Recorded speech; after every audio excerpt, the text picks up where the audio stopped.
Então vamos lá. Em primeiro lugar, eu quero agradecer a todos vocês por estarem aqui, não é? Durante a semana, sei que muita gente trabalha e tem gente que vem de longe. Isso é uma grande honra para mim. Aqui em Portugal é a primeira vez que eu falo para vocês assim pessoalmente, né? E tem sido uma experiência muito boa, muito interessante, com as entrevistas e tal. Foi muito bom e hoje eu vou poder entender um pouco mais aquilo que vocês esperam das coisas que escrevo, das coisas que eu falo. Quem sabe no ano que vem aqui para poder rezar. Dessa vez foi muito corrido, somente para o lançamento do livro. Do livro Você Pode Falar com Deus, esse livro aqui. Eu mostro para eles, tem essa capa aqui, é a nossa edição portuguesa, Você Pode Falar com Deus. Que é o livro onde eu conto um pouco da minha trajetória, da minha vida como místico, né? Como é que eu fui parar à frente do terço, como é que eu fui fazer esse tipo de evangelização. E na segunda parte tem uns princípios gerais, eu resolvi fazer uma obra geral, uma introdução a questão da oração, como eu rezo. Por quê? As pessoas primeiro que me perguntavam, as pessoas podem falar com Deus ou só quem é um místico, só quem tem algum tipo de dom? Ou então já afirmava, Pedro, eu não posso falar com Deus, só você que pode, então você faz isso para mim, pede isso. E aquilo me incomodava muito, porque todos nós fomos criados por Deus, temos a semente de Deus nos nossos corações. Então se você tem Deus no seu coração, você pode se comunicar com Ele, claro. Mas precisa de algum intermediário? Não, ninguém precisa de intermediário nenhum. Basta ter um combustível chamado fé. Mas claro, existem tipos e tipos de oração. A oração simplesmente é um instrumento para a gente se comunicar com Deus, né? Com Deus, com os anjos, com a Virgem Maria. Mas o que eu observei é que é um instrumento que começou a ser usado de uma forma muito burocrática, vamos dizer assim, uma forma mecânica, sem alma, sem o coração, como a gente diz em português, né? Claro. E aí eu reparava que esse tipo de oração realmente não atingia seu objetivo. Uma oração mecânica, uma oração simplesmente para cumprir um papel, aquela coisa assim, não, fiz a minha parte, por obrigação, como eu via muita gente, infelizmente ainda hoje ainda há, que vai à missa por um dever, sabe aquela coisa? Vou domingo porque é minha obrigação. Isso me causa profunda. O sujeito não vai porque quer rezar, porque quer Deus. Não, vou por uma obrigação. Isso me causa uma tristeza profunda. A oração igual. Não, hoje eu já cumpri minha obrigação. Para com Deus eu rezei e é isso. E observei esse, digamos assim, defeito na forma de se rezar. Outra coisa que eu observava é que mesmo aqueles que não se empenhavam muito na oração, ou até se empenhavam, mas obtinham um milagre, obtinham uma graça importante de Deus, não agradeciam. E muitas vezes não agradeciam nem aquilo que tinham no seu dia a dia.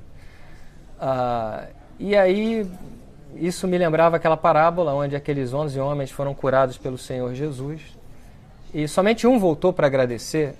E esse que voltou não era nem judeu, e ele se queixa, ele falou, se era um estrangeiro que voltou, quer dizer, cadê meus filhos, né?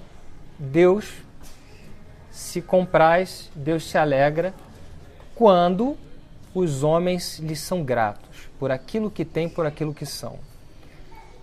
E eu pensei, bom, eu posso escrever um pouco, claro, para matar a curiosidade deles de como eu fui rezar o terço, alguma coisa da minha vida. Mas, acima de tudo, eu queria dizer para eles como eu rezo. E assim nasceu esse livro. Na primeira parte eu contei, né? Nasci no Rio de Janeiro, nasci numa montanha, na verdade. O Rio de Janeiro é uma cidade que tem mar e montanha, tudo junto, aquela coisa. E eu nasci na montanha. Eu nasci numa clínica no alto da montanha, na Gávea. Nasci numa quinta-feira, fazia sol. Nasci meio-dia 18, em ponto. E a minha mãe já estava sem paciência nenhuma para ficar no hospital. Ela era uma pessoa impaciente, minha mãe, com todo respeito. E ela já não aguentava mais aquele negócio. Eu já devia estar pesado também. As mulheres sabem como é que é, né? É duro. Mas é só o começo, porque depois que nasce, dá um trabalhão. A minha mãe não imaginou o trabalho que eu fosse dar. Ela achou que eu fosse dar o trabalho que toda criança ia dar. Um dia minha mãe estava sozinha comigo, meu pai tinha ido trabalhar, meu pai advogado, tinha ido ao centro da cidade trabalhar, nós morávamos nessa época em Copacabana, na praça onde há um metrô hoje, chamado Eugênio Jardim. E a minha mãe disse que eu comecei a passar muito mal, eu tinha 1 mês de idade. A minha mãe disse que no braço dela eu apaguei. Quando ela botou a mão, ela não sentiu batimento cardíaco, não sentiu mais nada. Ela encostava em mim e não tinha respiração. E ela começou a chorar, ficou desesperada.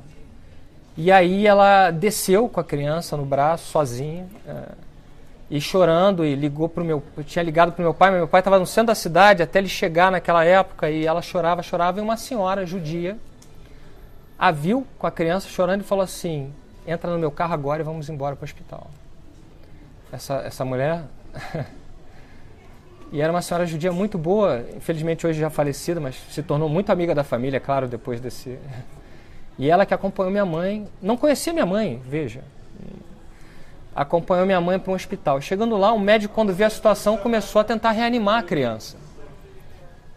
Mas chegou a dar uma certa ideia para minha mãe do seguinte: olha, acho melhor a senhora se preparar para o pior, essa criança aqui já não... E falou, já não respira mais. E começou aquela coisa, e minha mãe, desesperada, não conseguia rezar, não conseguia nada. E a mulher disse para ela: reza! Fazer o quê? E aí, de repente, a criança voltou. Eu voltei a respirar e tudo. Quando meu pai chegou no hospital, eu estava vivo. Ele não entendeu nada. Você falou que ele morreu. Não, mas está aqui, ressuscitou? Não tem isso. Isso eu não sei dizer, porque eu era criança, eu não faço a menor ideia se eu morri, ressuscitei, o que aconteceu. E aí ela tomou um susto e falou assim: isso aqui não é normal, tem alguma coisa nessa criança aqui. Pois bem, me colocavam num bercinho no quarto ao lado deles, era um apartamento pequeno. Um belo dia o berço começou a andar. E a criança lá dentro e o berço andando. Minha mãe ouviu aquele barulho e falou: tem alguém mexendo no berço? Quando ela foi ver, o berço se movia. Ficou desesperada, imagina, ela era uma garota, né? Aí ela falou: meu Deus, o que é isso? Imagina a década de 70, 1971. A pessoa vê o berço andar na casa dela, não é uma coisa agradável. E aí ela pensou: mas o que mais pode acontecer? E mais desagradável ainda, a porta do meu quarto, ela sempre batia e abria. Batia e abria. Isso durante anos, tá? Não foi só aí. Eu tenho a lembrança, já maiorzinho, já com 5, 6 anos, da porta bater e abrir e eu ficar muito chateado e ir ao corredor para procurar quem era. Eu não me conformava. Eu falei: não me deixa dormir. Cheguei no corredor, olhava, ninguém. Olhava do outro lado, ninguém. Quando eu saí do corredor, a porta batia atrás de mim. Aí eu tentava entrar, não conseguia. O que eu fazia? Eu era pequeno e ia no quarto da minha mãe, batia na porta da casa. Mãe, eu estou trancado para fora do meu quarto. E a mãe fica virada. Ela tinha medo, mas ela nessas horas, você vê como é que são as mães. Ela fala assim: menino, volta agora e vai dormir, não me interessa, abre essa porta de qualquer maneira e vai dormir. Eu voltava. Aí quando eu botava a mão, abria e voltava. Eu falei: eu não vou mais mexer com a minha mãe, que ela está muito chateada com esse negócio. Deixa bater. E assim foi. Então foram uns momentos assim muito difíceis. Minha mãe procurou por várias religiões, várias situações, para tentar acabar com aquilo que tinha aquele menino. E para um desgosto maior dela e do meu pai, quando eu comecei a falar, eu comecei a profetizar coisas sobre pessoas que iam lá em casa. Então ela fazia um almoço de domingo, chamava os amigos, aí via o menininho lá. Tava tudo indo bem, o menino virava para uma amiga dela e dizia assim: seu pai vai morrer no dia tal. E morria de fato. E aí a minha mãe ficava enlouquecida. Ela falou: não acredito.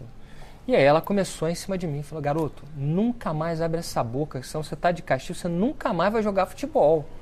Você não vai mais ao Maracanã, não vai jogar futebol. Acabou. Você entendeu? Mãe, e quando você vê, você cala essa boca. Eu não quero ouvir nem a sua voz nessas reuniões. E assim foi. E ela contactou muita gente na época que tinha até renome nessas coisas espirituais. Ninguém deu jeito, não tinha jeito.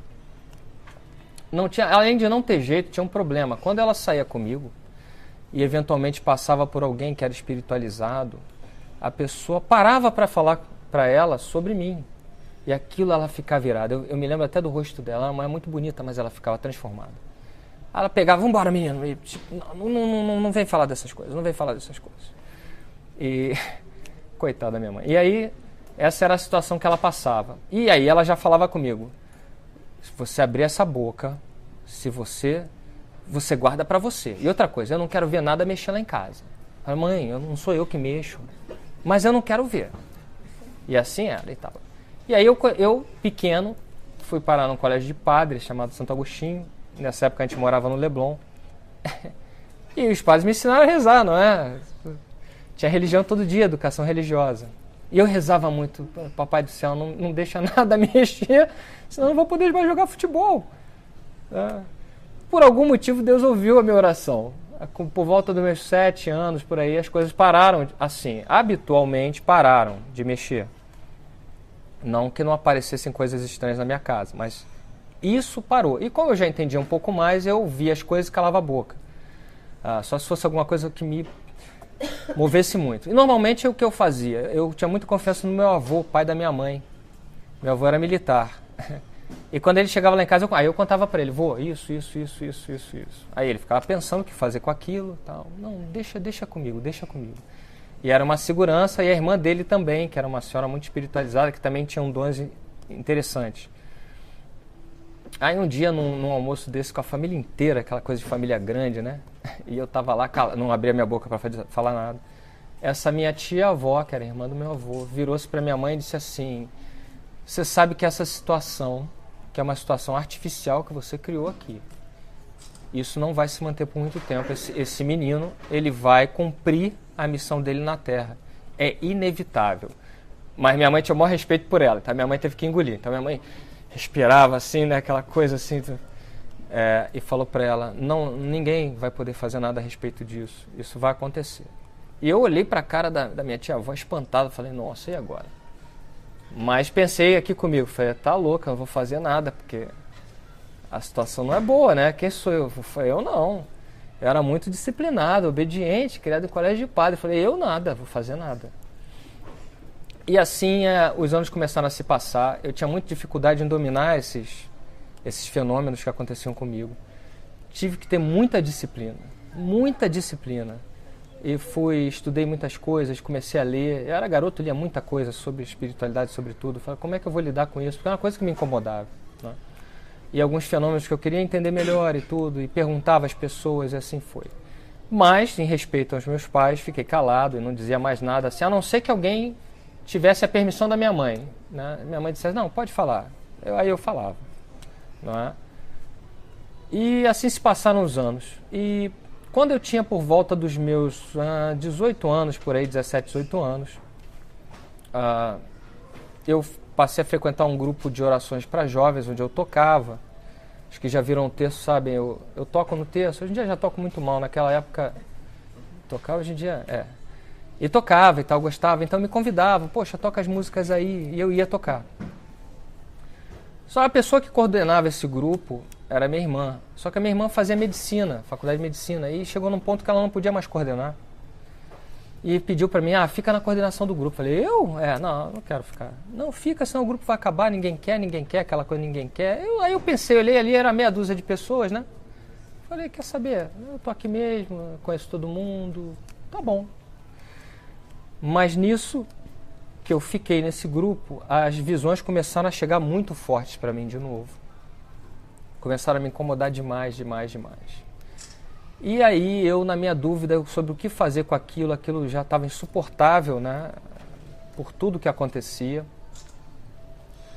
Eu pedi para minha mãe que eu fosse rezar com ela num outro grupo que ela tinha, de uma senhora, que é uma mulher muito santa, hoje em dia infelizmente está com Alzheimer muito grave e já não reconhece mais ninguém, que era uma pessoa que as pessoas respeitavam muito pelos seus dons, eram dons incríveis, profecias que ela fez para mim, que se cumpriram todas elas, e anos depois, e era uma mulher incrível e as pessoas respeitavam. Eu queria ir lá porque eu não estava me sentindo bem. Pois bem, o dia que foi a reunião das senhoras, aí já eram só mulheres e senhoras, só entrei eu de homem, eu era um moleque, eu parecia que tinha 12 anos de idade, era muito magro e tal. Eu entrei, eu levei violão porque eu sabia que ela gostava de música, tinha umas músicas que ela adorava e tal. Eu falava, vou lá tocar para ela e depois eu pergunto. No que eu entrei, ela me olhou, ela disse para mim assim, que bom que você veio, porque eu já estava lhe esperando há um tempo. Aí eu? Mas por quê? Ela falou, porque você tem uma missão que Nossa Senhora lhe pediu e lhe pede, que você precisa cumprir melhor. Aí eu falei, mas o quê? Ela falou, uma missão com um rosário. Rosário? Não, a senhora está enganada, eu tenho um grupo de jovens. Então, a sua missão é difundir a oração do Rosário. Eu falei, essa mulher é louca. Eu falei, a senhora não está entendendo, são jovens. Se eu parar lá, Ave Maria, Pai Nosso, vai todo mundo embora. Eu vou ficar eu sozinho, Ave Maria, Pai Nosso. Né? É por isso que Nossa Senhora escolheu você. Aí eu, mas por que ela me escolheu? Não, porque você vai fazer do seu jeito. Você vai fazer o texto como ele é. Mas você vai colocar suas visões, as músicas. Eu falei, mesmo o quê? Suas visões. Aí, como é que a senhora sabe? Você tem o dom de revelação, eu sei. Você não vê, Nossa Senhora? Eu fiquei sem graça, olhei para minha mãe. Aí ela me olhou do tipo, bom, tá aqui mesmo, né? Eu falei, eu tenho. Você não vê o seu anjo? Vejo. Então, as mensagens que eles transmitem, você vai transmitir para o povo. Aí fiquei pasmo, falei, é assim que é? É.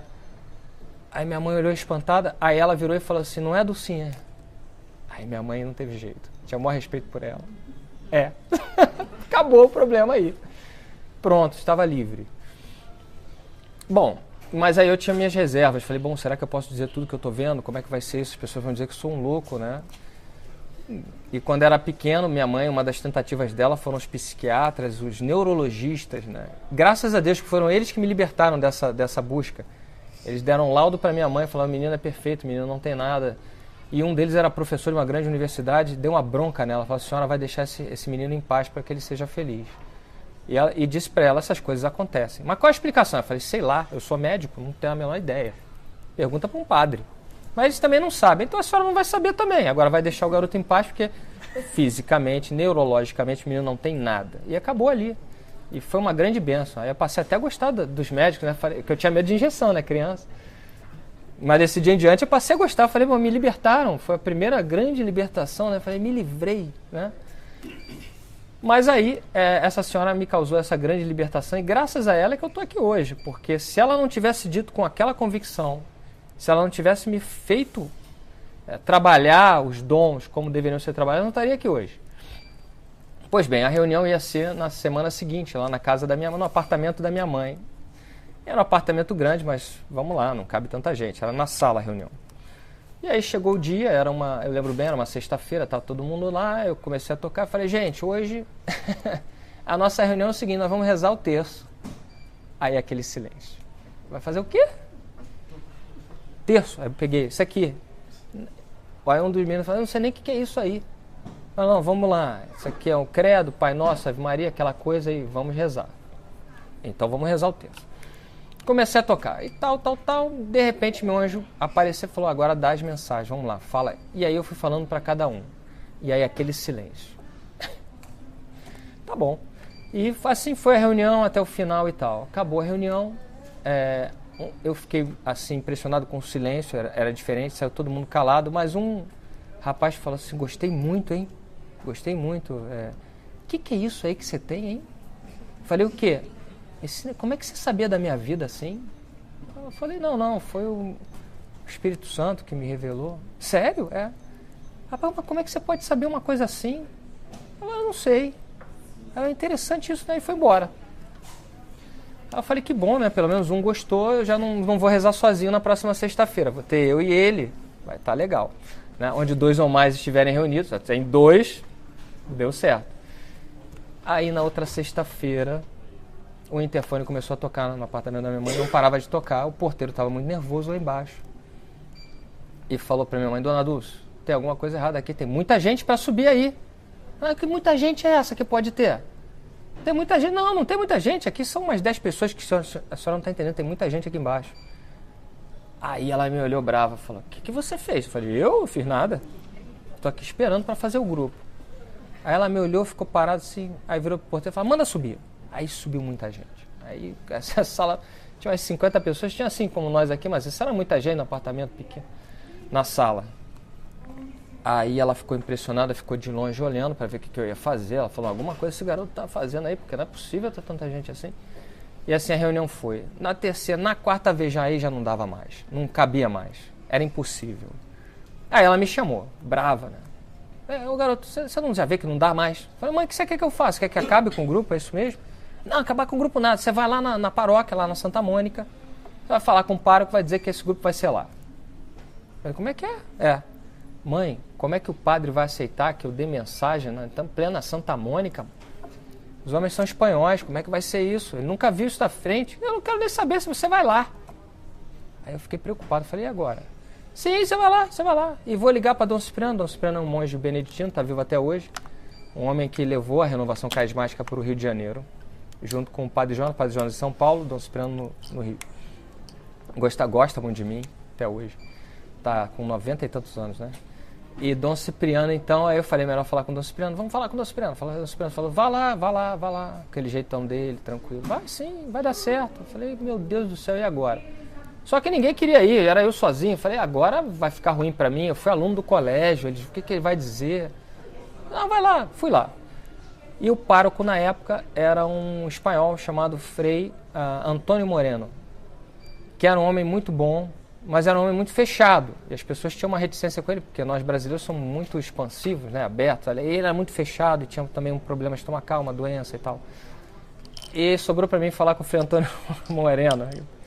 Deus o abençoe, um homem de Deus. Cheguei lá, Frei, estou com um problema lá em casa, temos um grupo de oração.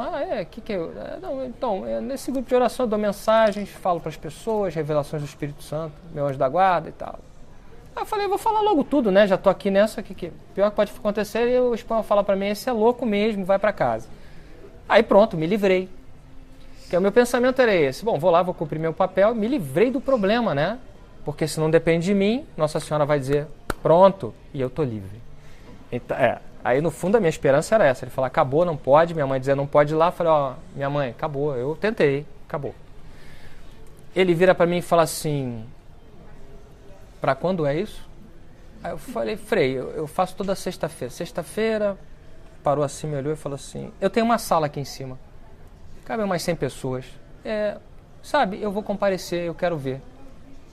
Aí eu fiquei na dúvida, o senhor entendeu o que eu falei? Podia ser o português com o espanhol, né? Sim, eu vou comparecer. Tem revelações, Frei, traga para cá e eu vou ver o que é. Sexta-feira está marcado, ele pegou a agenda, marcou lá, na sala tal. Aí voltei um pouco assim, meio sem saber o que era aquilo, né? Falei, que é isso? Como é que pode? Eu nunca imaginei que fosse dar um negócio desse. E logo um frade agustiniano recoleta o espanhol, não, do interior, não era nem de Madrid. Aí cheguei lá. Porque no interior eles são mais ainda fechados e tradicionais, né? Bom, cheguei lá, aí ela, e aí? Eu falei, não, aí ele falou que tá marcado na sala tal, não sei o quê. Aí ela mesma, eu vi que ela se impressionou, mas não deu o bar, só tô certo. Ainda bem. Saiu. Eu falei, bom, tem que avisar o Dom Cipriano, avisa você. Tá bom. Avisei. Aí na outra sexta-feira estavam lá, todos eles, Dom Cipriano foi, graças a Deus, que eu me sentia mais seguro, né? O Dom Cipriano a pessoa tinha muito respeito, né? Chegando lá, tinha muita gente de novo. Aí fiquei com medo do padre falar assim, tem muita gente aqui, mas aí já não era muito comigo. Ele olhou calado, ele não se movia da cadeira, o Frei. E aí comecei, não sei o que, fiz exatamente o que tinha feito nas outras vezes. Acabou o terço, não sei o que, levantou, todo mundo embora. Falei, Frei, tá tudo bem? Aí ele falou, sim, foi bom. Levantou e foi embora. Falei, mas Frei, e como é que eu faço? Ué, já marquei, toda sexta-feira aqui. Você precisa de mais alguma coisa? Não preciso de nada. E assim foi. E aí começou a chegar muita gente. Um dia ele mesmo chegou na sala, quando ele olhou, estava todo mundo amontoado, né? Ele falou assim, tem lá embaixo o auditório aqui da paróquia. Nós vamos passar para esse salão que é o auditório, porque tem muita gente aqui. Você vai precisar de um microfone, então eu vou lhe dar um microfone para você colocar lá e uma caixa de som. Falei, obrigado, Frei. E assim passamos. E aí ficamos ali um bom tempo. Chegou um ponto também que não deu mais. E a ideia foi dele de novo. Chegou para mim e falou assim, vamos levar esse texto para a nave da igreja. Aí eu fiquei muito impressionado, porque eu imaginava que não iam me querer. Né? Eu imaginava que o espaço dentro de uma igreja muito tradicional para um místico não existia. Porque era o que se desenhava naquela época, não? E eu tomei um susto, eu falei, bom, agora que Deus quer, eu vou. E pensava sempre essa coisa comigo. O dia que não quiserem mais me proibirem, me mandarem para casa, pronto, estou livre.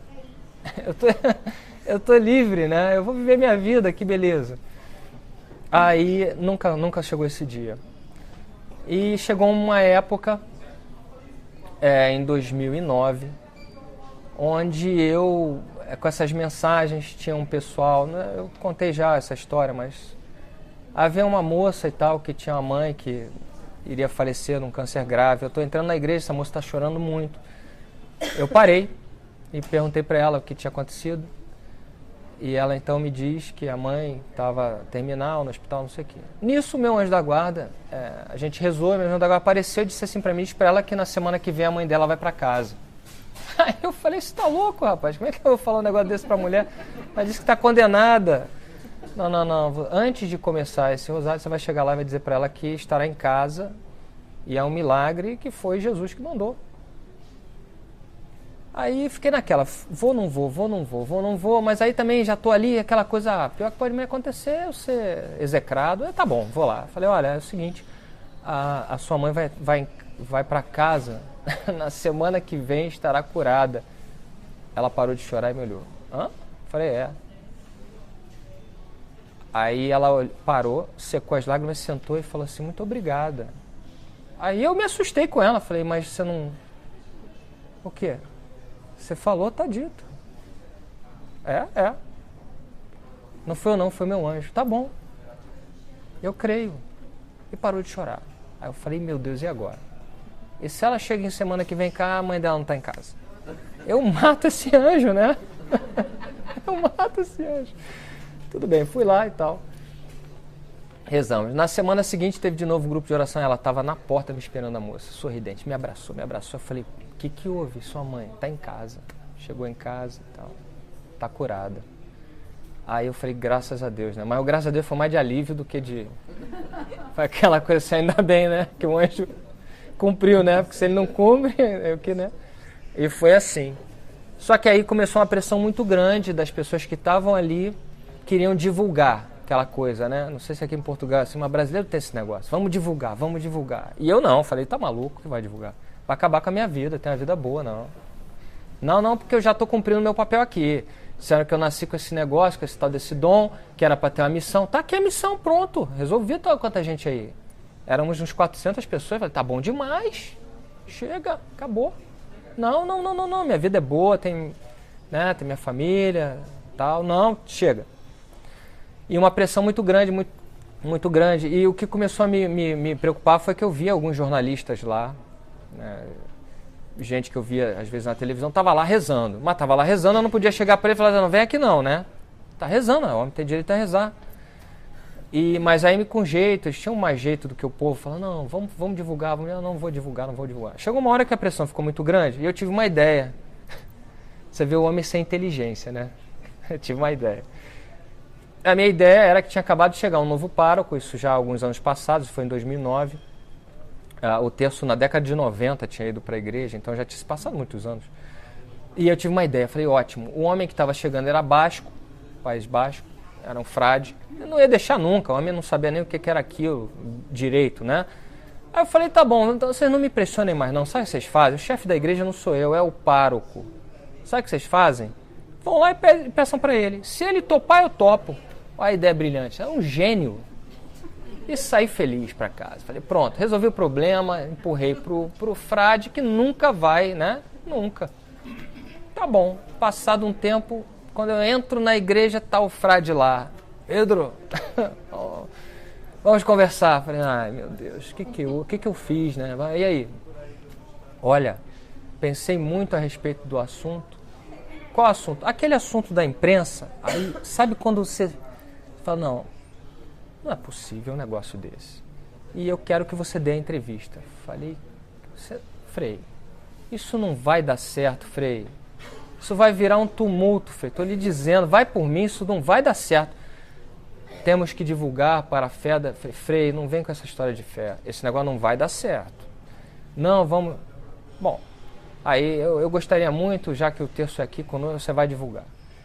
E mais, vou permitir fotos. Falei, o homem enlouqueceu de vez. E aí, as moças, a culpa é das mulheres, foram elas que armaram tudo isso. E, claro, muito mais inteligentes que os homens são, isso é fato, eu não tenho a menor dúvida disso, elas deram o jeito delas. Então, homens, cuidado, quando vocês deixam alguma coisa nas mãos das mulheres, meu amigo, elas são mais inteligentes, não tem jeito, cuidado. E eu fui incauto. Achei que elas não fossem dar o jeito, elas deram. Tava tudo lá armado, eu não tive jeito. E o mais, como elas frequentavam, eu não sabia. E tinha gente delas lá, elas tinham todas as informações, tudo que eu tinha falado, tudo lá. Então, na verdade, era pro forma, era até uma questão de respeito comigo. Mas você faz isso, faz aquilo. Eu perguntei, mas como é que vocês sabem? Porque o pessoal vem aqui no teu terço rezar. Você acha que só tem o que aí? Tem gente da imprensa, tem gente da televisão, tá todo mundo aí. Aí, tá bom. Aí dei entrevista. Onde é que vai sair esse negócio, hein? Ah, vai sair no Globo no domingo, num caderno e tal. Aí eu falei que bom, porque é coisa de mulher mesmo, ninguém vai ler, né? Machismo, né? Uma coisa feia. Mas eu pensei assim mesmo, é negócio de mulher, tá bom, né? Porque aí não tem problema nenhum, amigo meu vai ver, tá tudo tranquilo, coisa de mulher. Não vai dar problema nenhum. Era domingo, aí o meu trauma, né? Era no dia 9/9/2009. Olha o trauma do cidadão, eu lembro até hoje. Acordei no domingo, tá lá, minha mulher olhou e falou assim pra mim: olha, não quero te deixar aborrecido, nem chateado, nem nada. A mulher tem jeito com a gente, né? Mas vou lhe dizer, a sua vida vai mudar muito. A nossa, né? Quero ver o que você vai fazer. Eu falei, não, meu amor, isso não vai acontecer, isso é coisa de mulher, sua mulher lê esse troço. Olha, eu acho que não é só mulher que lê isso aí, não. Não, é mulher, eu não leio. Você não lê porque você só gosta de futebol. Mas então, homem gosta de futebol. Olha, eu acho melhor você se preparar, porque... Eu falei, não. Aí no dia seguinte, na segunda-feira, eu ia dar aula. Lembro como se fosse ontem na Escola da Magistratura do Rio de Janeiro, onde até hoje eu dou aula. Né? E aí eu vim a pé. Quando eu chego perto do Tribunal de Justiça do Rio de Janeiro, olha, tá uma confusão na porta. Isso 7 horas da manhã, tinha alguma coisa de errado, né? Mas como você está no Rio de Janeiro, você pensa o pior. Você fala, aconteceu algum tipo de atentado, alguma coisa, tiroteio, morreu alguém, né? Mas aí o segurança sai correndo pra rua para me buscar. Eu falei, o que houve, rapaz? Nunca veio me buscar aqui fora, o que aconteceu? Olha, doutor, vai ter que dar a volta, entrar pelos fundos, entrar pela garagem, doutor. Eu falei, que isso, rapaz? Eu não sou marginal, não, doutor, você não está entendendo. Eu falei, o que aconteceu aí? O senhor aconteceu aqui. Eu? O senhor não foi dar um raio de uma entrevista ontem, doutor? Eu falei, entrevista? Aí eu falei, não. Eu falei, vem cá, você leu? Claro que eu li, rapaz. Eu achei que homem não lê essas coisas. Tá maluco, doutor? O senhor é que não lê esse negócio. Tá lá, todo mundo leu, olha aí. E como é que eu vou dar aula? Não sei, aí o senhor dá seu jeito. Vou te botar lá dentro que foi a ordem do desembargador. Agora como é que vai ser? Não sei. Rapaz, aí minha vida... Aí eu olhei e falei, agora já era, né? Resultado, a igreja lotada, nunca mais parou, aquela coisa toda. E aí eu me lembrei de uma profecia que aquela senhora tinha me feito. Logo depois que ela me disse que eu deveria rezar o rosário com a gente, eu disse para ela que era coisa de senhoras idosas. Eu lembro bem o dia que eu falei para ela. Claro que eu não falei com toda essa educação, como eu tinha intimidade com ela, eu disse. E ela disse para mim um dia, eu estava sentado, lembro bem, ela sentava numa cadeira, eu resolvi sentar no chão, eu gostava de sentar no chão para rezar e tocar violão. Até hoje eu sento no chão para rezar lá em casa, eu gosto, não sei. E aí ela virou-se para mim e falou assim, meu filho, eu tô vendo você aqui com o rosário na mão e vejo 10.000 pessoas rezando com você é muito jovem ainda. Aí eu falei, é figurado, né? Ela falou, ela era nordestina, então tinha um sotaque assim, cantado, né? Do Brasil. Ela falou, não. Não é uma alegoria? Não. É isso aí. Aí eu fiquei quieto. E aí um belo dia meu anjo da guarda, que é outro responsável além das mulheres, ele é o grande responsável. Eu estou fazendo o terço, ao invés dele me dar as mensagens, ele fala assim, tem uma coisa que eu quero te dizer agora. Eu falei, agora que eu estou aqui? Eu quero que você vá a São Paulo rezar o terço. Eu falei, eu quase digo o nome dele agora. Eu falei para ele, é muito fácil você me falar isso, mas como é que eu vou fazer? Eu tenho que ir lá no bispo lá, tal. Você vai e ele vai dizer que você vai rezar lá. Eu vou. Então você vai lá conversar com ele. Tá bom, eu vou. O cara nunca vai me receber, não? Quem é esse cidadão aí do Rio de Janeiro, em São Paulo, vai rezar? Quando eu chego lá, ele me recebeu, era Dom Fernando Figueiredo, alguns devem conhecer bem, né? O bispo que cuida do padre Marcelo Rossi. Aí Dom Fernando me recebe. Eu cheguei, Dom Fernando, eu queria lhe pedir permissão. Ele falou, olha, eu tenho uma coisa para lhe dizer. Eu falei, o quê? Eu quero que você reze o terço aqui, na minha diocese. E já tem até o santuário que você vai rezar. Mas o senhor sabe exatamente, meu filho, eu já sei. eu tô aqui para lhe dizer que você vai lá e vai ser uma beleza, porque é um galpão, não tem nada lá. E eu vim de Portugal, e lá em Portugal eu tive uma visão, e em Portugal eu vi que existia uma devoção chamada Nossa Senhora Mãe dos Aflitos. Nem sei se é daqui, não é? Ele disse que era. E aí eu trouxe uma imagem e na hora a Nossa Senhora Mãe dos Aflitos falou assim, porque ela me socorreu, ele disse. Então eu pensei, vou fazer um santuário para você, mãe. E vou fazer lá no Brasil, em São Paulo. Mas aí eu pensei, eu tenho esse galpão, tá vazio. Como é que eu vou fazer com que isso encha? Pronto, Pedro Siqueira. E o Padre Anderson. Aí eu falei, e quem é o Padre Anderson? Vou lhe apresentar. Aí veio um jovem, tinha acabado de ser ordenado, homem, coitado. Aí eu virei para ele e falei assim, Padre Anderson, vou lhe dizer um negócio. Lá no Brasil a gíria que a gente usa, isso aqui é uma furada é que isso não vai dar certo. Padre Anderson, o senhor vai numa furada. Se eu fosse o senhor, eu dizia para o Dom Fernando, ele falou assim, vou lhe dizer um negócio, ninguém tem coragem de dizer não para o Dom Fernando, portanto nem tente. Então vamos ser nós dois? Não, fica tranquilo, vamos ser nós dois, vai dar certo. Falei, então tá bom. Aí eu, com jeito, falei assim, Padre Anderson, foi meu anjo da guarda que disse, então vai dar certo. Falei, não sei, às vezes ele quer testar a gente, quer que a gente, né, passe por um sacrifício. Não, vai dar certo, tá bom. Primeiro dia que nós vamos rezar o terço lá, chegam 50 senhorinhas com cadeiras de praia, porque não tinha nem onde sentar, e era barro. Daí quando eu ia começar, eu olho assim o horizonte, não tinha nem telhado direito no negócio, eu vejo aquelas nuvens se formando em São Paulo, negras. Aí eu chamei pelo anjo da guarda e falei assim para ele, eu tô achando que vai cair uma tempestade aqui, eu gostaria que você desse uma solução para isso. Ele falou assim, o arcanjo Rafael é quem cuida dessas coisas. O arcanjo Rafael já se decidiu. Aí, só para eu entender, ele se decidiu pelo que exatamente? Ele só apontou. Eu falei, agora, Padre Anderson, antes da gente começar, podia... são 50 senhoras muito idosas aqui. Não tinha nenhum jovem. Eu queria lhe dizer o seguinte, vai chover uma tempestade, estou com medo que aqui em São Paulo chove granizo. Ele falou, você acha que vai chover? Eu falei, não, o anjo falou que São Rafael decidiu. O que ele decidiu? Eu acho que é uma tempestade, porque ele é o homem da tempestade. Agora nós vamos até o final. Tá bom. Você não quer trocar de roupa, não? Ele estava de terno, né? De cleide. Acho melhor você... É barro. Não, vamos até o final. Então vamos até... Posso começar? Pode. Primeiro mistério. No segundo mistério, uma tempestade cai em cima da gente. Aquele telhado mal feito não aguenta. Inunda tudo. Meu pé afundou na lama. E a cadeira das senhoras, e aquela lama, o padre de terno todo fundado. Eu estava assim, né? Que eu sempre vou assim.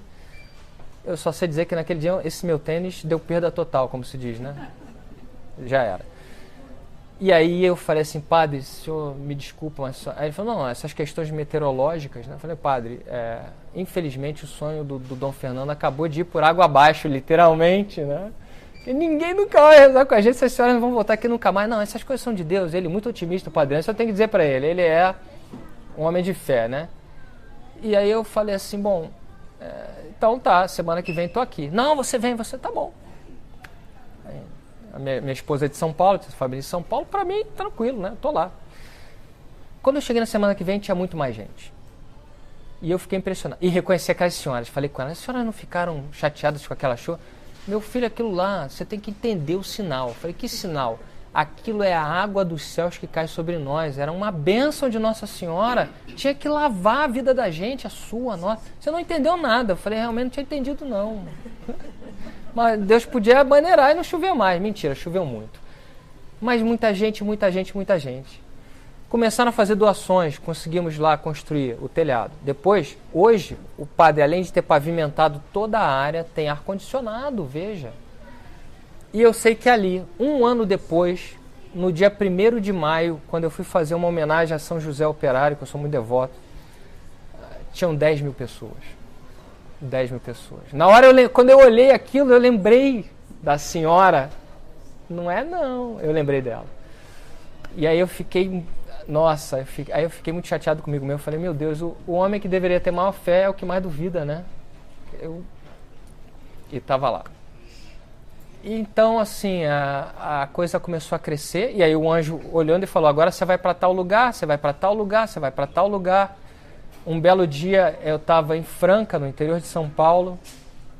Eu tinha chegado para fazer o terço lá, pela primeira vez, e eu rezei, e Nossa Senhora me apareceu toda de azul e falou assim para mim: amanhã vem uns meninos que falam espanhol, eu queria que você soubesse que você vai rezar o terço no Paraguai.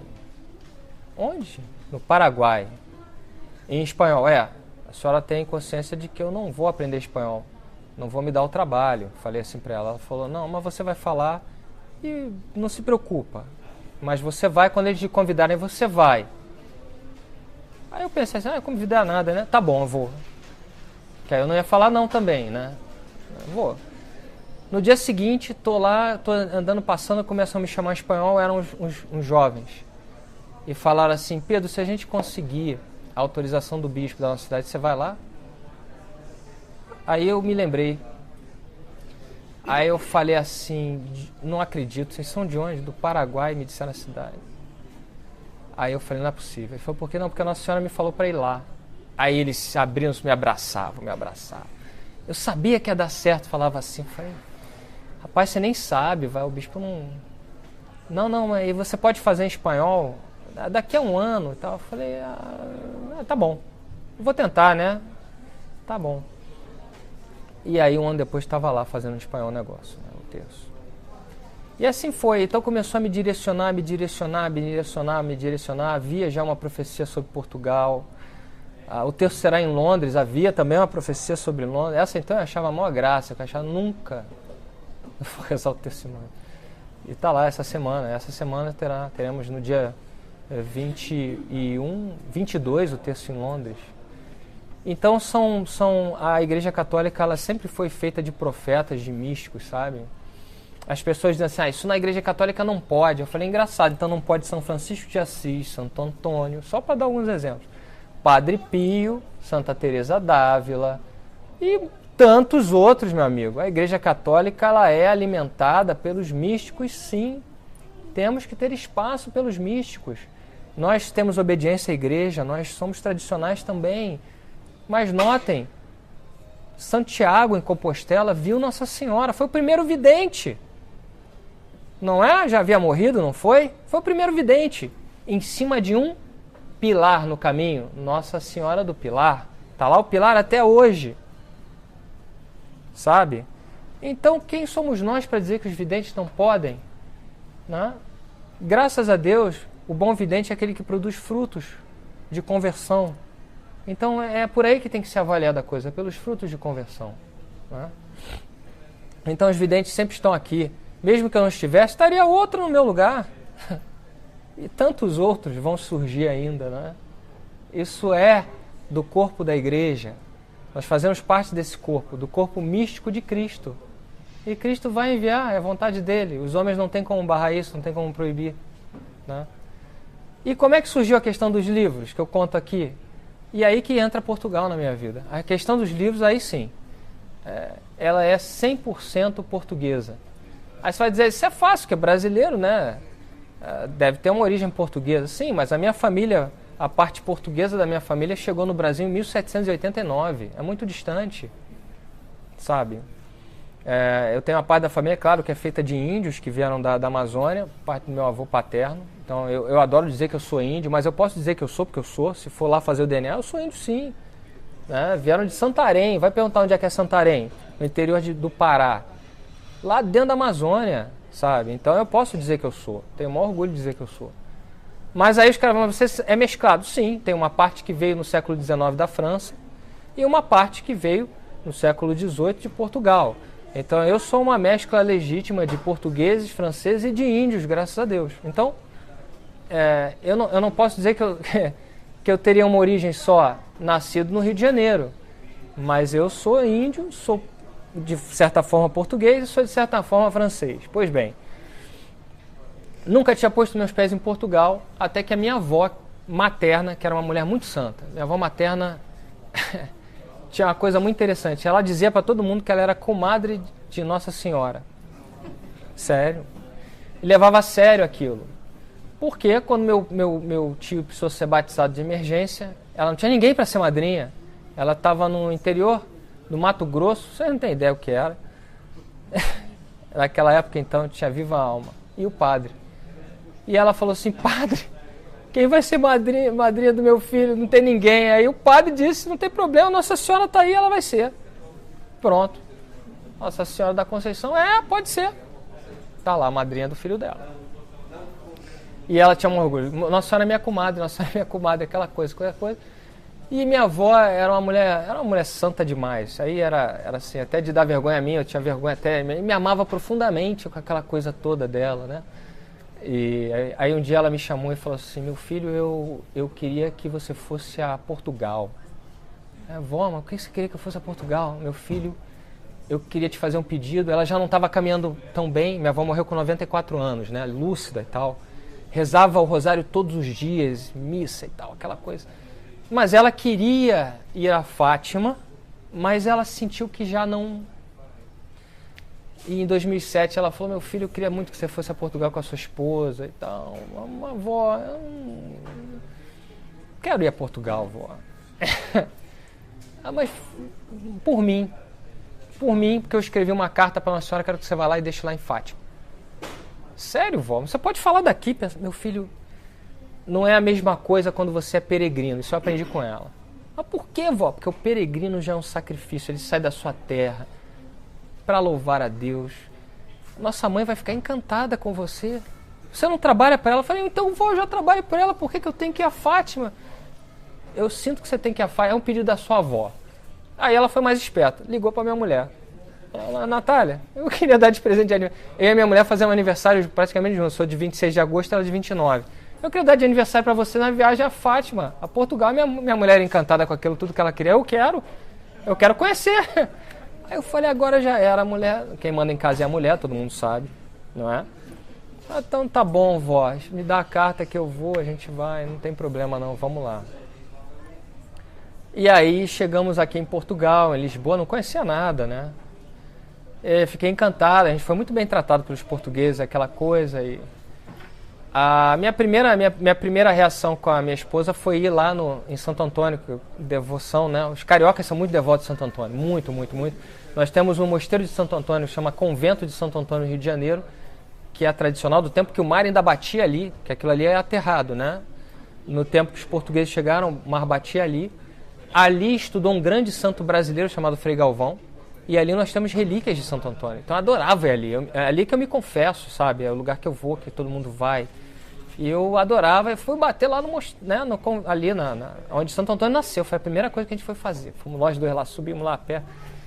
E eu fiquei encantado com aquilo. Aquilo me encheu o coração, especialmente porque depois eu vi que o Papa João Paulo II tinha estado lá de joelhos e tal, rezava.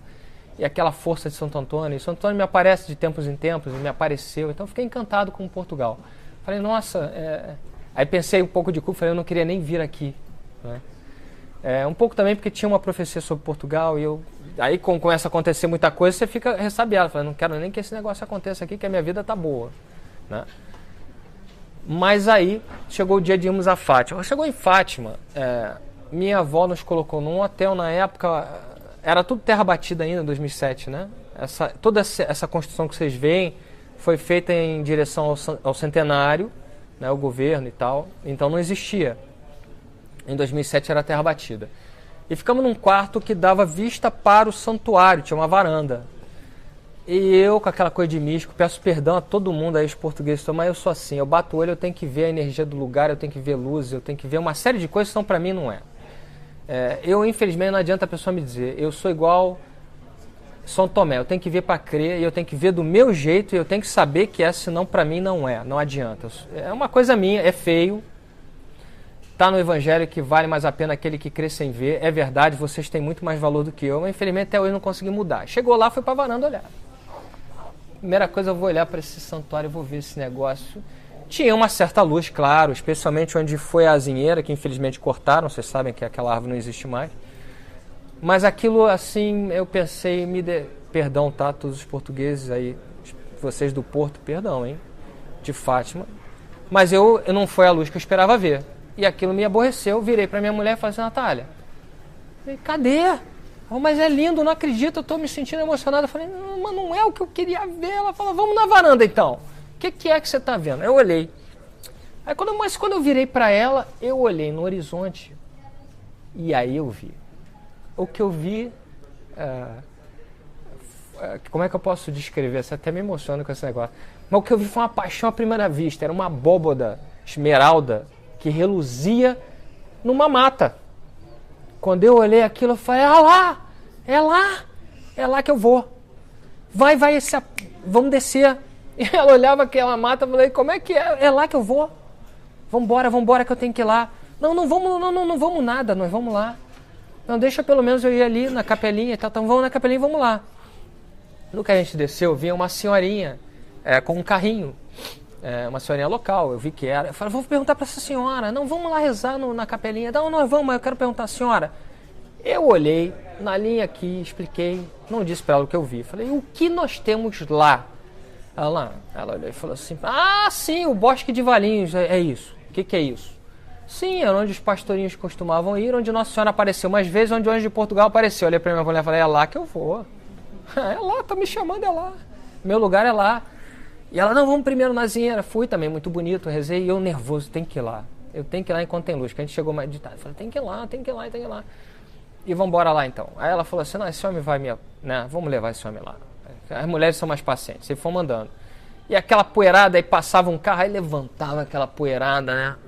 Quando levantou uma hora dessa poeira, que eu olhei na distância, tem uma luz que se forma como o sol na minha frente, mas o sol não estava mais lá. Eu olhei, falei, o que é isso? Quando eu vejo, está lá. Ela, Nossa Senhora de Fátima, me aparece lá dentro. E aí eu olhei e falei assim, mãe, então é aí mesmo. Aí ela abriu aquele sorriso, eu falei, mas é aí que eu vou. E aí, nesse trajeto, eu falei para minha mulher, fomos rezando, e ela me pediu, ela falou assim, você tem tantos anos já a serviço de Deus, mas tem uma coisa que você tem que ter em mente, você deveria documentar isso. Eu falei, como é que eu vou documentar isso? Ela falou, você vai escrever do jeito que você quiser, mas você escreva isso e publique. Aí eu falei, mãe, não estou com vontade de escrever um livro. Ela falou, não, escreva pelo menos uns 2, 3, 4. Aquele jeito de mãe, né? Ela tem muito jeito para lidar comigo. Eu falei, tá bom, eu vou considerar, mas não respondi. Ficou por isso. Minha mulher perguntou o que houve, o que ela disse, eu expliquei, ela ficou calada, não se meteu, mas também não gostou porque viu que eu disse que, no fundo eu disse que não. E foi assim. Como eu me apaixonei por aquele bosque, vi coisas fantásticas ali, isso é para outras vezes, foram tantas visões, tantos fenômenos. Mas o mais bonito é que logo dessa primeira vez, ela fez o fenômeno do sol, e a minha mulher viu pela primeira vez. E ficou encantada, como é que o sol podia se mover no céu, mudar de cor, pulsar, virou uma aliança no final, vazada. Não havia céu, era uma aliança de ouro. E ela ficou encantada, ela nunca tinha visto aquilo. Claro, ela se apaixonou também. Falou, nossa, isso aqui... Eu disse para ela, eu só tinha visto aquilo uma vez antes, em 1999 em Medjugorje, onde eu tinha ido, tinha visto isso. Numa missa celebrada pelo Frei Ioso, né? Não sei se conhece o Frei Ioso, que tinha sido preso na época da ditadura e tal. Pois bem, eu só tinha visto e vi lá. Eu falei, meu Deus, esse lugar é maravilhoso. Quando a gente voltou, o meu diretor espiritual, Frei Juan Antônio, não sei se já falei sobre ele, é espanhol e era um frade agostiniano espanhol, me acompanha muito, né? E eu liguei e falei, Frei, você não acredita que eu vim em Fátima, não sei o que. Ele falou, eu fui a Fátima uma vez com a minha família de carro, saindo de Oropesa, que ele é de Oropesa, do interior da Espanha. E era muito bonito, eu não vi nada disso, então nós temos que ir lá, eu vou lá contigo. Falei, como é que você vai lá comigo? Não, vamos organizar um negócio, vamos lá. Falei, tá bom, ano que vem, quando tiver férias, a gente vai. Em 2008 nós voltamos, eu tinha férias e voltamos. E o Frei me pressionou, eu tenho que ver esse negócio desse tal de milagre do sol aqui, você entendeu? Eu falei, Frei, vamos botar as coisas... Eu não mando nela, ela que manda em mim. Não, nós temos que botar isso limpo. Eu sou frade, rapaz. Eu trabalho, tem tantos anos de sacerdote, sou exorcista. Como é isso? Não, eu quero ver. Então tá, vamos pedir, pede aí. Pede aí, você não é o filho amado dela? Pede aí. Mas ele pedia. E ele pedia. Lá pelas Estados ele riu e falou assim, sabes do quê? Eu acho que eu vou ver. Falei, tomara, Deus queira que você veja. Mas eu fiquei ressabiado. Falei, não vai fazer 2 vezes uma coisa assim? Peraí, né? E ele não precisa ver, ele é padre. Ó, tem que ter mais fé que todo mundo, vai fazer pra quê? Eu vi. Minha mulher viu, ele é padre, não tem essa. Por via das 2, vou perguntar pro anjo. Aí meu anjo estava lá, aí estava o meu, o dele, esses anjos eu já conheço bem de tantos anos, e falei com ele, olha, o Frei quer que aquele negócio do sol, sabe? Você podia quebrar um galho e fazer, né? E ele caladão. Meu anjo é muito caladão também, assim, sério, né? E caladão ficou, não disse nem que sim, nem que não. Falei, Frei, é o seguinte... Aí a gente ia a pé, né? Nesse caminho eu falei, Frei, ó, o anjo não me falou nada, Nossa Senhora não me apareceu. É o seguinte, eu não sei. Mas a gente vai rezar num lugar maravilhoso, você vai sentir essa força, Frei, que você nunca foi lá e tal. Mas eu vi a decepção na cara dele. Mas não é, né? Então no caminho, como nós falamos, aí ela me aparece de novo. Aí, da mesma forma, aí eu olhei e me assustei um pouco, eu não esperava. Ele pescou que eu estava vendo, eu fiquei calado. Ele falou, ela apareceu para você e você não está compartilhando conosco, isso é um absurdo, que eu sou seu diretor espiritual. Aí tá. O que ela está dizendo? No fundo, ela apareceu para perguntar. Ela só fez uma pergunta para mim. E o livro? Aí eu falei, O que ela te perguntou? Ela perguntou, e o livro? E você? Disse que vai fazer um livro bonito para ela, né? Eu falei que não. Aí o sangue espanhol veio. Ele ficou irado. Que absurdo! Como é que você diz isso para sua mãe, que ele salvou a vida, que ele criou, que nananá, você trabalha para Deus, como é que você tem coragem? Né? Eu falei, calma. Aí eu olhei para minha mulher assim, calma. Ela falou assim, nesse ponto o Frei tem razão. Tá bom, tá aceito. Eu vou escrever. Mas não me aperta que eu não quero escrever agora, mas vou escrever. Vai escrever? Vou escrever. Tá bom. E o Milagre do Sol? Falei, eu não sei. Falou nada. E aí que vem a coisa mais bonita que eu acho como é que eu posso dizer? Da delicadeza de Nossa Senhora de Fátima. O Frei Juan Antônio nasceu no dia 19 de agosto. Ele nasceu na madrugada do dia 19 de agosto, lá em Oropesa. Né? E uma das aparições, a aparição talvez mais importante de Nossa Senhora de Fátima foi que dia? 19 de agosto.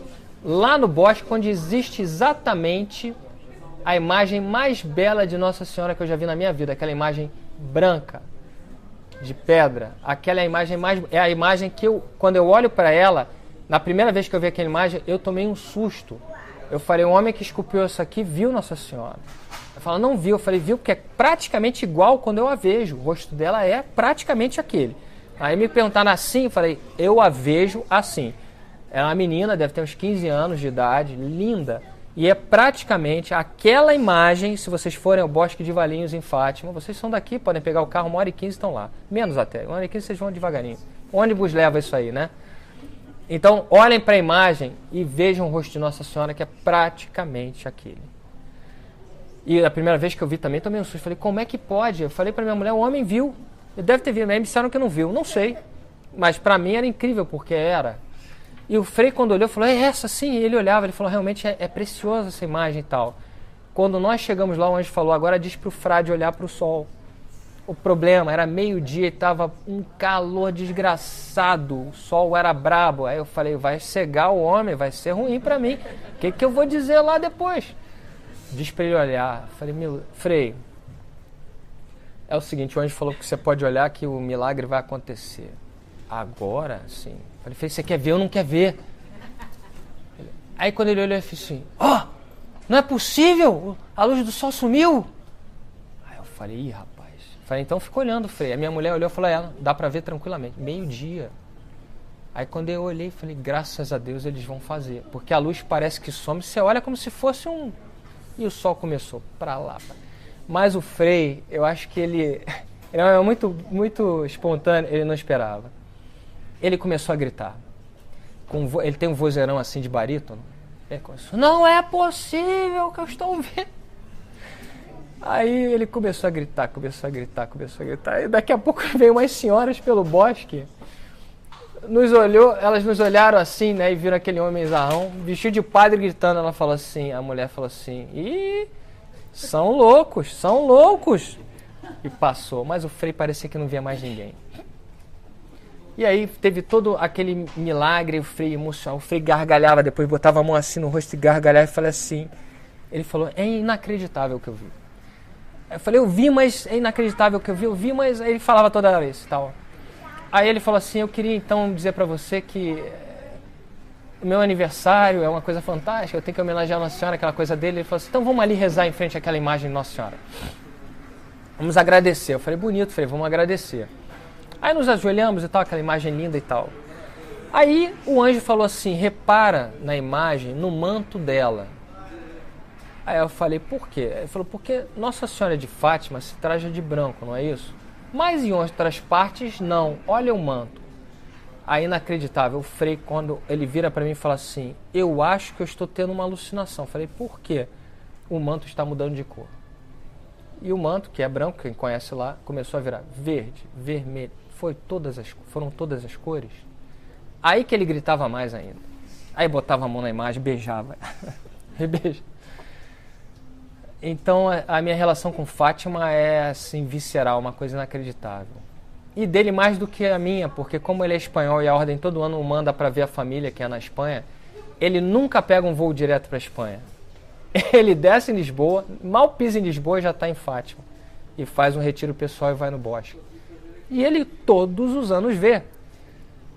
Inacreditável. E essa coisa do Milagre do Sol tem outra coisa mais incrível. Eu tenho um primo que também foi com a gente, seminarista hoje, já depois de velho, né, formado em Direito, mas resolveu ser sacerdote, se sentiu chamado. E esse meu primo estava conosco nessa também, viu, se emocionou muito com esse Milagre do Sol. E não sei porquê, eu não tenho isso, meu anjo disse para mim assim, ele vai receber um dom especial por conta da vida que ele escolheu ter.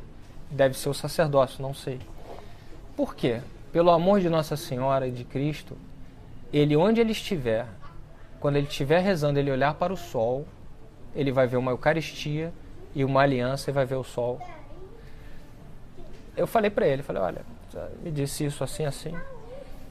Ele falou, mas eu? Eu falei, não, mas sou pecador. Mas esse negócio de ser pecador é relevante, todo mundo é pecador, né?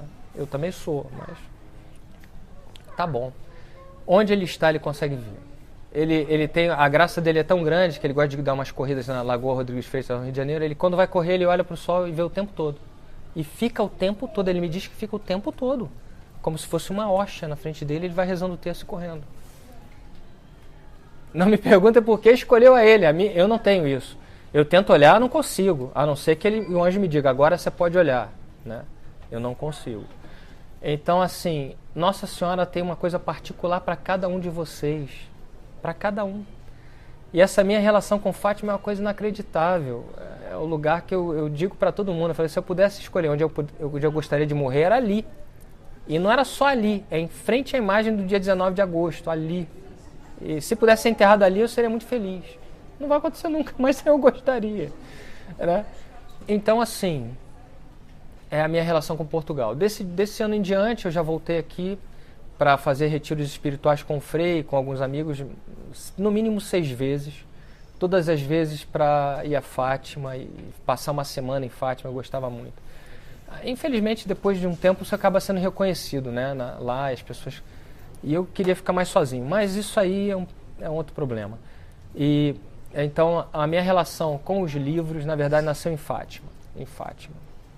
Foi em Fátima que eu tive essa ideia. Claro que eu sou assim um sujeito muito difícil de lidar. Nossa Senhora tem que ter muita paciência comigo e ela tem. Meu anjo da guarda tem que ter mais ainda, porque com ele, então, o diálogo é muito direto. E eu só fui começar a escrever em 2011.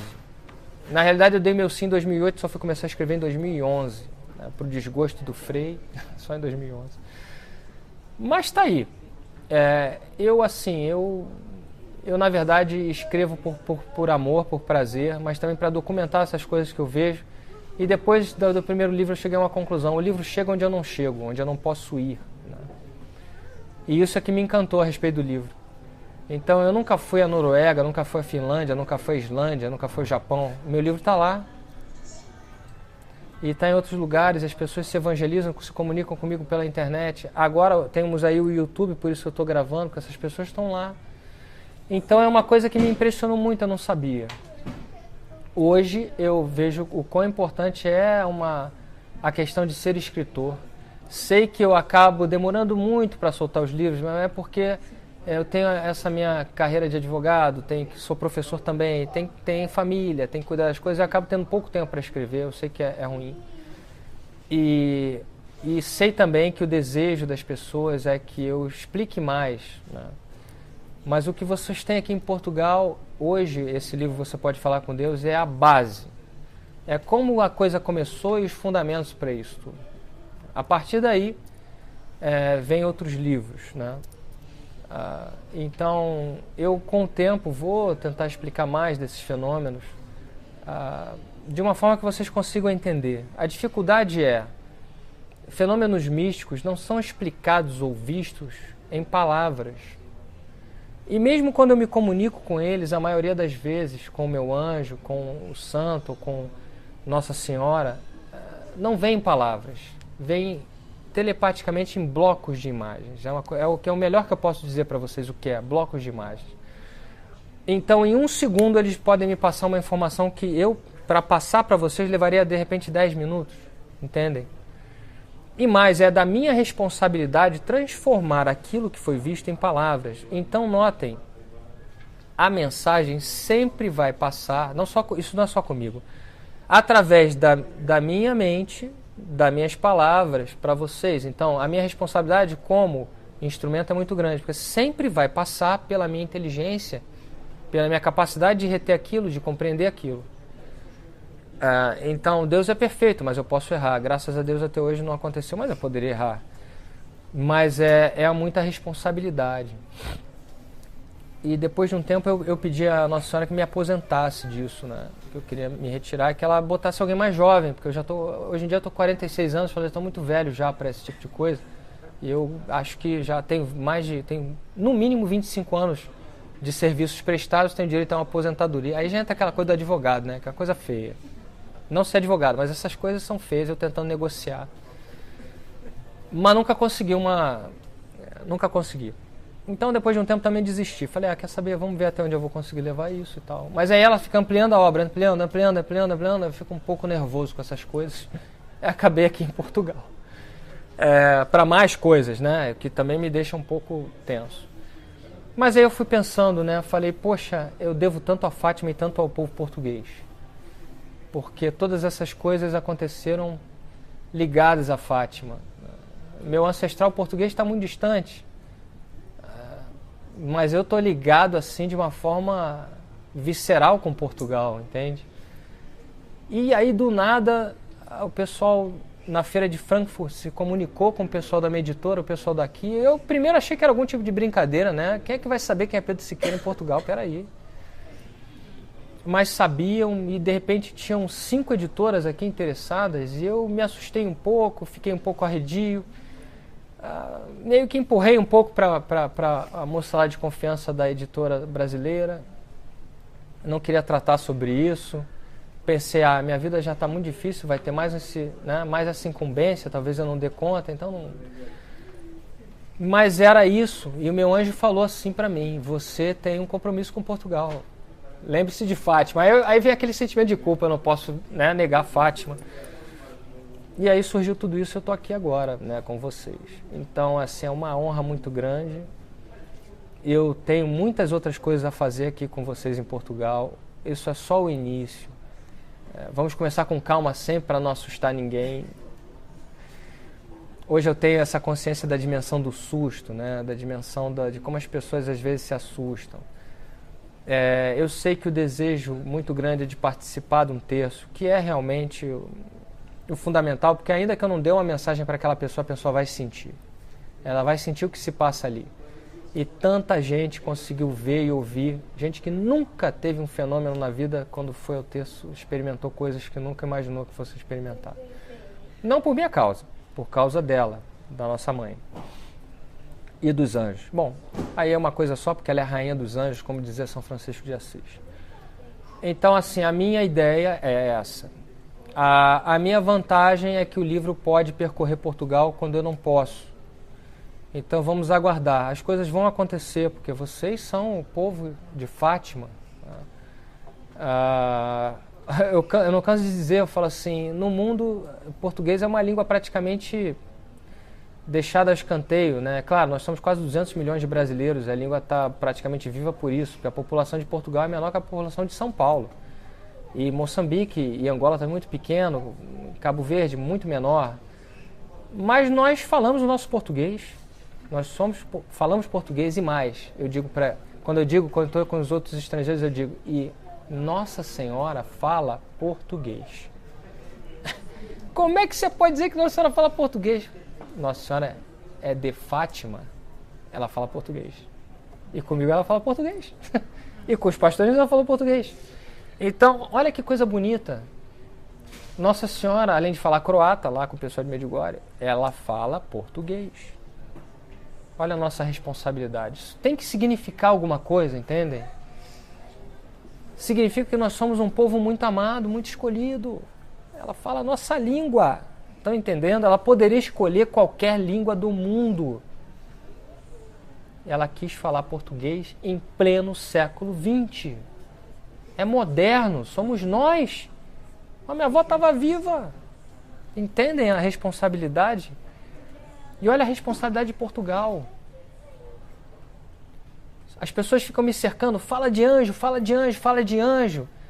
E aqui de Portugal vem muitas perguntas para mim via Facebook, via Instagram e tal. Muita gente de Portugal lá fala de anjo. Eu falei, mas vocês têm que falar de anjo. Por quê? O anjo de Portugal, anjo da guarda de Portugal, que era um arcanjo, apareceu a vocês. Ensinou uma oração para vocês. Que povo tem essa graça? Que povo? O povo português. Vocês. Entendem a relevância dessas coisas? Então nós temos que fazer por onde? Nós temos que mostrar a nossa fé, mas não com palavras, com atos. O Papa quis vir para os 100 anos de Portugal. O Papa não fala nada de português. Ah, ele não precisa porque ele é argentino, a gente entende, o brasileiro entende. Tá bom, mas onde ele quis vir? Fátima.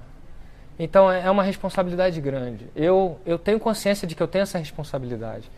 E eu gostaria sim que o povo todo de Portugal tivesse isso, mas especialmente os jovens.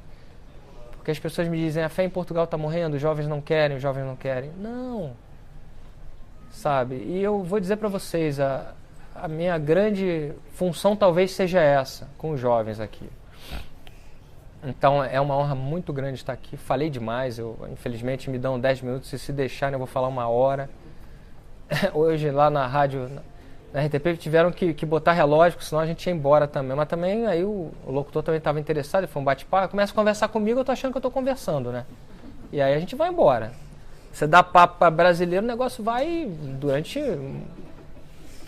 E eu estou descobrindo que com os portugueses também, né? Então o negócio fica difícil. Botou o brasileiro com o português, a gente vai embora, sabe? Vamos ficar aqui. Tem que botar um alarme lá.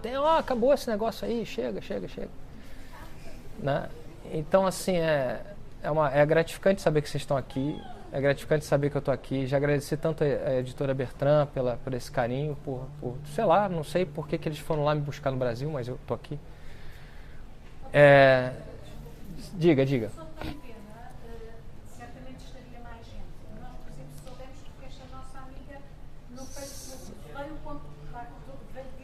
Verdade. Sim. Então, o contato aqui em Portugal pode ser através da editora. E aí foi uma falha basicamente minha. Era um evento para bloggers, para o pessoal mais íntimo aqui. E só que de alguma forma vazou. E as pessoas começaram a me perguntar, posso ir lá? E aí eu botei só 2 dias atrás no Instagram, no Facebook, falei que eu estaria aqui. Não era para ser. Acabou que eles estavam esperando umas 15 pessoas, mais ou menos. Mas o que nós vamos fazer? Assim que são as coisas. Mas eu queria muito saber quem são, o que vocês pensam, essas coisas, né? E aí eu pedi um pouquinho mais. Eu sei que é pouco, que não divulgamos, eu tenho consciência disso. Não o que vai acontecer lá na comunidade portuguesa de Londres. Lá nós estamos preocupados com outra coisa. O padre hoje me falou, estou muito preocupado, não vai dar. Não vamos ter espaço. Não tem problema, a gente invade a rua dos ingleses e vai ficar por isso mesmo. Não, mas os ingleses, não, nós vamos invadir. E é para isso que nós vamos lá, os portugueses, nós vamos invadir aquilo lá. Mas aí é para uma oração, foi divulgado e tal. Aqui é um início só. É bom às vezes a gente começar assim pequeno, nem tão pequeno, né? Como deveria ser, mas só para um primeiro momento. Mas eu quero dizer que daqui para diante o que eu vier fazer aqui, realmente eu vou divulgar com antecedência, a editora vai divulgar também. E aí vocês podem ligar, né? A editora lá do Brasil, coitado, o que recebe de telefonema, tudo é uma loucura. Já fica até uma moça lá, já está especializada, até mais do que eu, em responder perguntas até sobre anjos, já. Não, eu queria deixar uma pergunta aí, às vezes ela mesma responde, sim, está na página tal, ele disse tal coisa, é impressionante, né? E aqui uma hora vai chegar assim, né? Então, é uma honra tê-los aqui, uma honra estar em Portugal. quero dizer também que é uma honra com o povo angolano que me acompanha, e vão ao terço no Brasil, e vão ao terço agora em Londres também. E não fui a Angola, não fui. Ah, então tá aí. Eu tenho uma dívida grande com vocês e me impressionou muito uma vez que fui no interior de São Paulo e tinha um grupo grande de Angola. Eu fiquei impressionado. Como é que um grupo de Angola vai bater no interior de São Paulo? Me disseram, nós viemos para o Brasil, soubemos que você ia fazer o terço, aproveitamos para conhecer Rio e São Paulo, alugamos um carro e viemos aqui de carro para rezar com você. Eram alguns carros. Eu fiquei muito impressionado, eu não sabia. Aí eu perguntei, mas como é que vocês de Angola me conhecem? YouTube. Eu falei, verdade, eu nunca tinha né? E levaram acho que foram os primeiros livros meus que foram bater em Angola, foram dessa gente, porque já tem alguns anos. E aí eles compraram alguns para dar de presente. Aí eu perguntei, né, porque tem essa coisa dessa barreira um pouco linguística, que até o sotaque de vocês, o português que vocês falam, é muito próximo do português de Portugal. Mas o nosso do Brasil é uma coisa muito peculiar. É que os portugueses estão muito acostumados conosco por conta de novelas e outras coisas, né? E eu perguntei para ele, mas você vai ler esse português? Aí ele falou para mim assim, vamos ler. E me disse, não é muito usual lá em Angola, nem em Lisboa, nem em Portugal e tal, mas nós vamos ler. Falei, que bom. Eu nunca mais tive notícia, né? Mas a grande vantagem agora da editora Bertrand é o português que vocês estão acostumados. Porque eu gosto de uma redação direta, de uma redação enxuta. Eu gosto de uma redação clara. Eu quero que a pessoa entenda, seja o nível escolar dela qual for, que ela entenda exatamente o que eu estou dizendo. Isso eu faço questão. Eu não faço questão de ser Nobel de nada, vocês estão entendendo? De ser prêmio literário, isso não me interessa em nada. Mas eu faço questão de passar a minha mensagem de uma forma clara. Eu quero passar aquilo que eu penso de uma forma clara. E nada melhor do que uma tradução ainda para ficar ainda mais caseiro para vocês. Então essa é a grande vantagem. Mas de fato, o livro já... agora, convite para oração em Angola, assim, eu recebi muito informalmente, mas nenhum padre chegou e falou, vamos a Angola, né? A minha ideia, inclusive, é que no ano que vem, já aqui em Portugal, eu faço alguma coisa. Eu tenho uma amizade muito grande. Cadê o Padre Marcos? O Padre Marcos é português, e será pároco numa igreja na Marcos Pinto, que é o chefe lá da missão portuguesa católica. Foi ele que obteve a autorização lá para Londres. Eu que demorei aí, ele já tem autorização há um tempo. Eu sou muito enrolado, eu tenho que tirar férias no trabalho para conjuminar tudo. Então a autorização nós já tínhamos, eu que demorei, culpa minha. Os portugueses de lá, de Londres, estavam esperando, já tem tempo, eu demorei. Mas enfim, agora saiu, consegui. E ele vai sair, porque é por temporada, né? Ele ficou 3 anos lá, agora ele vai ser pároco, esqueci o nome da paróquia, é uma paróquia nova na Ilha da Madeira. Então o que eu vejo é que nós teremos um terço ano que vem na Ilha da Madeira. Essa é meu principal objetivo, seria um terço na Ilha da Madeira. Vamos ver o que acontece, mas aí eu vou divulgar com antecedência, vou divulgar bem. Em Angola realmente não tem. Eu tenho convite de muitos lugares, alguns lugares já todos autorizados e prontos. O problema sou eu novamente, por causa da minha vida, porque a dificuldade de me deslocar para ir. Estou devendo para alguns estados norte-americanos, Estados Unidos já tem tempo, mas também ano que vem eu prometi para vocês, estarei e vou estar sim em algumas cidades americanas, norte-americanas, para fazer o terço. E aí não é só um compromisso com aqueles que são de língua portuguesa, sabe? Eu tenho um compromisso com a comunidade latina hispânica, e eu me comprometi, vou lá, vou fazer em espanhol, e também com alguns americanos, então também teremos em inglês, e assim vai. Mas aqui o meu compromisso é com vocês em português, na nossa língua. Então, assim, Então, o sonho da minha vida era rezar em Fátima. Para muita gente. E eu pergunto para Nossa Senhora todo dia, cadê uma permissão para eu rezar em Fátima? Onde está? O mais curioso é que uma vez um homem que é até espanhol, chamado Jaime, um teólogo, foi bater lá no Recife, no Nordeste brasileiro, atrás de mim, porque ele é estudioso de Fátima, pertence ao santuário. E basicamente foi me dizer que o que eu faço é muito autêntico, é verdadeiro, ele estuda o que eu faço e lá o pessoal do santuário sabia e tal. Eu queria mesmo que me dissesse assim, vem rezar o terço aqui, sabe? Nunca nenhuma autoridade de lá, porque eu também não vou me intrometer e não vou convocar. Porque se eu falar assim, vamos rezar o terço em Fátima, a multidão que vai chegar lá vai ser uma loucura e vai chamar muita atenção. Eu não quero aborrecer nenhuma autoridade eclesiástica. Eu quero que eles estejam de acordo. Eu sou muito obediente. Se eles me querem, eu vou. Se não me querem, vamos esperar. Entende? Agora, eu não nego para ninguém. Eu tenho alguns sonhos da minha vida. O primeiro sonho eu realizei, que era rezar um terço no Santuário da Medalha Milagrosa no Rio de Janeiro. No Santuário do meu coração no Rio de Janeiro. Você vai agora em novembro. Vou em novembro. As freirinhas graças a Deus entrou uma freira jovem na chefia daquilo. Ela tomou a frente e ela me convidou, já fui 2 vezes. Ela falou, quero você aqui. Eu falei assim, a irmã caiu do céu, a senhora. Porque o sonho da minha vida, um dos sonhos da minha vida é ali.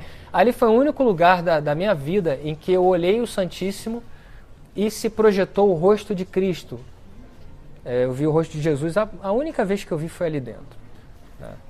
Vi um bidimensional, mas vi com detalhes, ficou na minha frente muito tempo. Outra coisa, ali naquele lugar, um dia quente, né, de manhã que eu estava rezando, eu estava me sentindo muito chateado, meu anjo da guarda me mostrou algumas letras e eu perguntei, que são esses símbolos? Ele falou, isso aqui é um alfabeto angélico. Essa eu nunca publiquei e talvez nunca vá publicar. Eu guardo em casa, eu desenhei, está lá, tem algumas letras. Foi ali também, nunca mais vi, foi a única vez que eu vi. Então ali era um lugar assim que eu falei, não, mãe, eu trabalho para você há tanto tempo, eu quero rezar aqui, tu pedia muito. E aconteceu. Outro lugar que eu faço questão é o Santuário de Aparecida do Norte, em São Paulo, que eu vou todo ano, eu sou muito devoto. Um dia também eu tenho certeza. E o mais curioso é quem administra aquilo são os padres redentoristas. No Paraguai eu rezo com os padres redentoristas, em Manaus eu rezo com padres redentoristas, em todos os lugares, Goiânia e tal, todos os lugares eu rezo. Ali, por incrível que pareça, eu nunca consegui. E o outro lugar é Fátima. Mas Fátima corre o risco de eu não conseguir nem falar, de tanta emoção, né? Eu acho que ela vai devagar comigo, ela fala, esse garoto vai chegar lá, não vai conseguir fazer nada. Ela fala, meu filho, vamos lá, o pessoal está esperando, e eu não consegui. Então acho que Fátima corre o risco de eu infartar um pouquinho, mas eu quero muito, você não tem ideia, nossa. Eu quero muito, ela sabe, todo mundo sabe, os portugueses que me conhecem sabem.